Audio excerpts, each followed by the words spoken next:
क्या आपने कभी सोचा है आप सुबह सोकर उठते हो तो नल के अंदर पानी एक बूंद भी ना निकले, ना तो ब्रश करने के लिए पानी निकले, ना नहाने के लिए पानी निकले और ना ही रसोई घर के अंदर सब्जी बनाने के लिए पानी निकले। ये कोई ड्रामनी कहानी नहीं है, किसी फिल्म का ये सीन नहीं है, बल्कि भारत के 21 बड़े शहरों की एक कड़वी हकीकत बनने वाला है। नीति आयोग की रिपोर्ट कहती है कि 2035 तक भारत में नेशनल इमरजेंसी के हालात हो सकते हैं। आज हम जानेंगे इस धरती पर 70% पानी है, वहां से हम प्यासे क्यों मर रहे हैं? क्या हमारे पास पानी नहीं है? क्या हम जो बोतलें 20-20 रुपए की लेते हैं, 30-30 रुपए की लेते हैं, यही बोतल का पानी हमें इन द फ्यूचर 2035 तक 20 से नहीं 50 रुपए का मिलेगा या फिर 100 रुपए का मिलेगा? धरती पर अरबों लीटर पानी है, लेकिन पानी लायक सिर्फ 0.007% है। अब सोचकर देखो, अगर पूरी दुनिया का पानी एक बाल्टी में है, मैं आपको एक एग्जांपल देता हूं, पूरी दुनिया का पानी एक बाल्टी में रख लेते हैं, हमारे लिए सिर्फ 1 चम्मच पानी ही बचा है।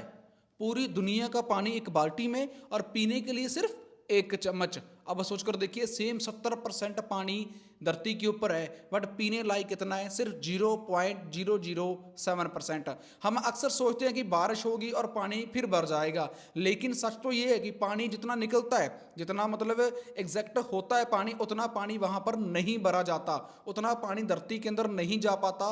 पूरी दुनिया का सिर्फ 25% ग्राउंड वाटर अकेले इस्तेमाल करते हैं पूरे भारत के लोग।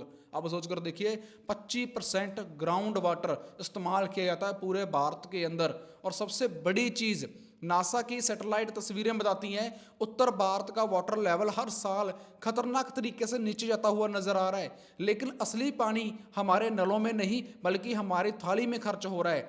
1 किलो चावल उगाने के लिए 2500 लीटर पानी लग जाता है, और एक स्मार्टफोन बनाने के लिए, जो हम एप्पल का फ़ोन, सैमसंग का फ़ोन यूज़ करते हैं ना, उसको बनाने के लिए 12,000 लीटर पानी खर्च होता है।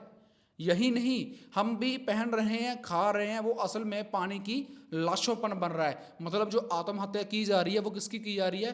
वो पानी की जा रही है। अब समस्या सिर्फ कुदरत की नहीं है, हमारे सिस्टम की भी है। यमुना नदी दिल्ली में घुसते ही सिर्फ 22 किलोमीटर के अंदर मर जाती है, क्योंकि उसमें करोड़ों लीटर गंदा पानी ना डाला जाता है। बड़ी बड़ी फैक्ट्रियों का गंदा पानी, उसमें जहर डाल दिया जाता है।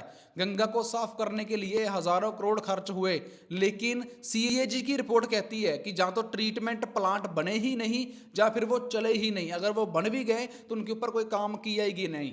अब सोचकर देखिए, गवर्नमेंट कहती है कि गंगा हमारी माता है, लोग उसमें दूध डाल रहे हैं, आपने शायद तस्वीरें देखी होंगी, पर होता कुछ उल्टा है। ऊपर से राज्यों के बीच पानी की जंग, जैसे पंजाब और राजस्थान के बीच में बहुत बड़ी जंग चलती है, हरियाणा के बीच में बहुत बड़ी जंग चलती है, चाहे कवायरी जल विवाद को हो या सतलुज यमुना लिंक SYL को हो। नेता वोट बैंक के लिए लड़ रहे हैं, लेकिन समाधान किसी के पास नहीं है। आज ये झगड़ा कागजों पर है, कल ये झगड़ा सड़कों पर हिंसक होता दिखाई देगा। सिर्फ आज कागजों में लड़ रहे हैं, कल हम लड़ेंगे सड़कों के ऊपर आकर, सिर्फ किसके लिए? एक पानी के लिए। अब क्या टेक्नोलॉजी हमें बचा पाएगी?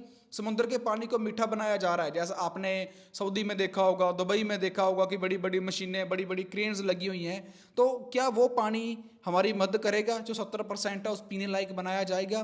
तो सबसे बड़ी बात तो यही है, क्लाउड सीडिंग यानी कि नकली बारिश सिर्फ 10% मदद कर सकती है, पर असली समाधान हमारी जड़ों में है। अब जैसे कहा होगा कि नकली बारिश करवा ली गई है, इंडिया में भी होती है, फॉरेन कंट्रीज में भी होती है। याद रहे, तेल के बिना दुनिया धीमी हो जाए, लेकिन पानी के बिना दुनिया रुक जाएगी। अगला विश्व युद्ध हथियारों के लिए नहीं, शायद एक गिलास पानी के लिए हमें होता हुआ दिखाई देगा। सवाल ये नहीं कि पानी कब खत्म होगा, सवाल ये है कि क्या हम उस दिन के लिए तैयार हैं जब पानी खत्म होगा? उस समस्या के लिए लड़ने के लिए हम तैयार बैठे हैं या नहीं बैठे? विचार और पानी बचाएं, क्योंकि सबसे बड़ी यही है कि अगर आज का विचार मैं आपको देना चाहूँ, जितना ज़्यादा हम पानी सेव करेंगे उतना ही हमारे फ्यूचर के लिए ज़्यादा बेटर होगा। आपने देखा होगा गली मोहल्लों के अंदर ऐसे ही नल खुले छोड़ दिए जाते हैं, पानी की हद से ज़्यादा वेस्टेज वर्त की जाती है, पर चाइना इसी पानी को स्टोर कर कर रखता है। जैसे चाइना में आपने तस्वीरें देखी होगी, हैंड वॉश करने के लिए जो पानी यूज़ होता है, उसको एक इस तरीके से क्रिएट किया गया है उनकी पाइपों को, कि वही पानी एक जगह ऊपर जाकर स्टोर हो जाता है और उसी पानी को वो फ्लश कर देते हैं। बट हमारे यहाँ पर हाथ धोने के लिए एक अलग लगा होता है सिस्टम, फ्लश करने के लिए अलग लगा होता है, पैर धोने के लिए अलग नल लगा होता है, और पता नहीं क्या क्या कुछ। पर 2035 तक इन समस्याओं को हमें देखना होगा। अगर ये वीडियो 2035 तक बची रही, डिलीट ना करवाई गई गवर्नमेंट के द्वारा, तो 100% आप इसके ऊपर क्लिक कर लेना और ये वीडियो आपको 10 साल पीछे आज का कल दिखाएगी। बहुत बहुत धन्यवाद।